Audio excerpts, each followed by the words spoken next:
മതിയടാ, പറയടാ, നീയല്ലേ ഇച്ചാച്ചനെ വെടിവെച്ചത്? പറയടാ. ഞാൻ പറയാം. പാപ്പ മുത്തനാരെ കൊന്നത് ആരാണെന്ന് ഞാൻ പറയാം. മുതലവർക്കിയെ പാപ്പ മുത്തനാരെ കൊന്നത്. അച്ഛന്റെ അടുത്ത് വന്ന് കുമ്പസാരിച്ചിട്ട് പോയി വർക്കി. ഞാൻ കേട്ടതാ, ഞാൻ ഈ കണ്ണുകൊണ്ട് കണ്ടതാ. ഫാദർ ഉറുമീസ്, അവൻ നീറണം, നീറി നീറി മരിക്കണം. അതാ വർക്കിയുടെ ലക്ഷ്യം. അപ്പൊ നീ എന്തിനു വേണ്ടിയാ നിങ്ങളിത് ചെയ്തത്? ആരും പറഞ്ഞിട്ടല്ല, പ്രതികാരം ചെയ്തതാ വർക്കി. മറയൂർ വനത്തിന്ന് ചന്ദനത്തടി മോഷണവും കഞ്ചാവ് കടത്തലുമായിരുന്നു വർക്കിയുടെ തൊഴിൽ. സഹായിയായി ഞാനും. അക്കാലത്ത് തടി വെട്ടിയിറങ്ങിയ കൂപ്പ് സർക്കാർ പാട്ടത്തിന് കൃഷിക്ക് കൊടുത്തതനുസരിച്ച് ഇഞ്ചിയും മഞ്ഞളും കൃഷി ചെയ്യാനായി പാപ്പുവും ചാക്കപ്പനും മറയൂർ വനത്തിലെത്തി.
കേസ് കോടതിയിലെത്തി.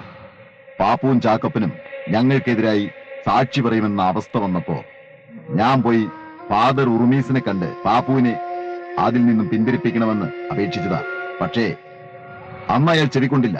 അതുമാത്രമല്ല, ഫാദർ ഉറുമീസിന്റെ സഹപാഠി കൂടിയായിരുന്ന ഓഫീസറെ കൊന്നതിന് ചാക്കപ്പനെയും പാപ്പുവിനെയും സാക്ഷി പറയാൻ അയാൾ പ്രേരിപ്പിക്കുകയും ചെയ്തു. ഈ നിൽക്കുന്ന മ്ലാമലക്കരയിൽ മുതലക്കുഴി വീട്ടിൽ ഉലഹന്നാൻ മകൻ വർക്കി 1974 നവംബർ മാസം 17-ാം തീയതി മറയൂർ വനപാലകനായിരുന്ന ചേന്നാട്ടുകരയിൽ അത്തിപ്പുര വീട്ടിൽ ഭാസ്കരപിള്ള മകൻ ബാലൻപിള്ളയെ കൈക്കോടാലി ഉപയോഗിച്ച് വെട്ടിക്കൊന്നതിന് പാറയിൽ പാപ്പു, മാമ്പള്ളി ചാക്കപ്പൻ എന്നിവർ ദൃക്സാക്ഷികളായുള്ളതിനാലും പ്രതി വർക്കി ഇതിനു മുൻപും കൊലപാതകവും വനം കൊള്ളയും നടത്തിയിട്ടുള്ള ഒരു പിടികിട്ടാപ്പുള്ളി ആയിരുന്നതിനാലും മരണശിക്ഷ വരെ അർഹിക്കുന്ന പ്രതി വർക്കി ഉലഹന്നാൻ എന്ന മുതലവർക്കിയെ ജീവപര്യന്തം കഠിന തടവിന് ഈ കോടതി വിധിച്ചിരിക്കുന്നു.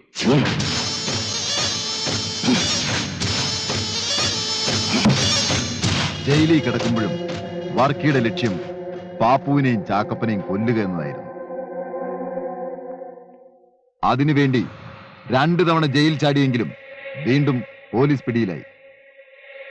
ശിക്ഷയുടെ കാലയളവ് നീട്ടുകയും ചെയ്തു.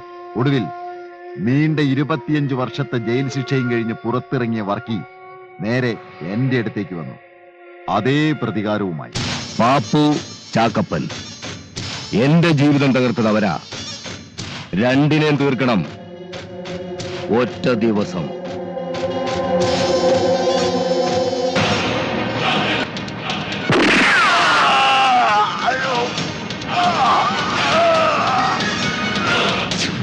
ചാക്കപ്പൻ രക്ഷപ്പെട്ടു.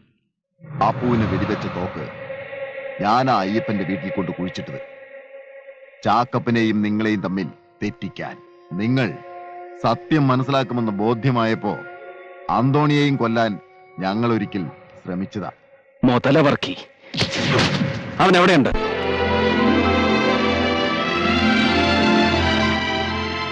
എന്നെ ഒറ്റുകൊടുത്ത രണ്ടെണ്ണത്തിലൊരുത്തൻ ചത്തു, ഞാൻ കൊന്നു. ഇനി നീയാ ബാക്കി. നിന്നിൽ നിന്ന് എടുക്കാവുന്നത് മുഴുവൻ എടുത്തിട്ട് നിന്നെയും കൊന്നിട്ടേ ഈ വർക്കി പോകൂ. വർക്കി,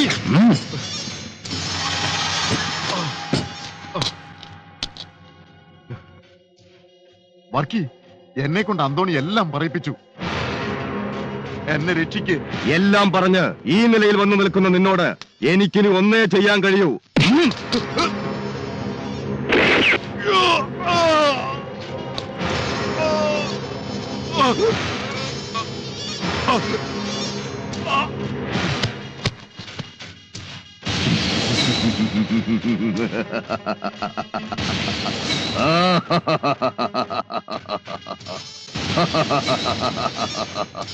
വേണ്ട വർക്കി,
ഇങ്ങോട്ട് വാടാ, വാടാ.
എന്നാ പിന്നെ ഞങ്ങൾ വരട്ടെ. അന്തോണി, ഞങ്ങള് തളിപ്പറമ്പിലേക്ക് ഒരു വരവുണ്ട്. നിങ്ങളുടെ കെട്ട് നടത്താൻ. അതും ഈ കരടിക്കത്തനാരെ കൊണ്ട്. എന്നിട്ട് വേണം നിങ്ങൾ എനിക്ക് ഇനി തളിപ്പറമ്പിൽ അച്ഛൻ എന്ന് പേരിടാൻ. എന്തായാലും അന്ന് വിളമ്പുന്ന വയൽ മുഴുവൻ ഈ പുത്തൂരാന്റെ വകയായി. ഇല്ലാല മീനായ തമ്പുരാനെ, നേരം മുഴുവനും പോയി. ഇടവുള്ള ഓളെ കൊണ്ട് കഴിയുന്ന സ്പീഡിൽ അങ്ങോട്ട് ചെല്ലി. വീടിന്റെ കാര്യത്തിൽ എന്റെ ആശം വളരെ മുന്നിലാ. എന്റെ പൊന്നു തമ്പുരാനെ, ഈ പൊന്നുമംഗലത്ത് വന്നിട്ട് ഞാൻ മാത്രം വെറും കൈയോടെ പോവേണ്ടി വെറും കൈയോടെ പോവേണ്ട കൊടക്കമ്പി ഈ കുടം മുഴുവൻ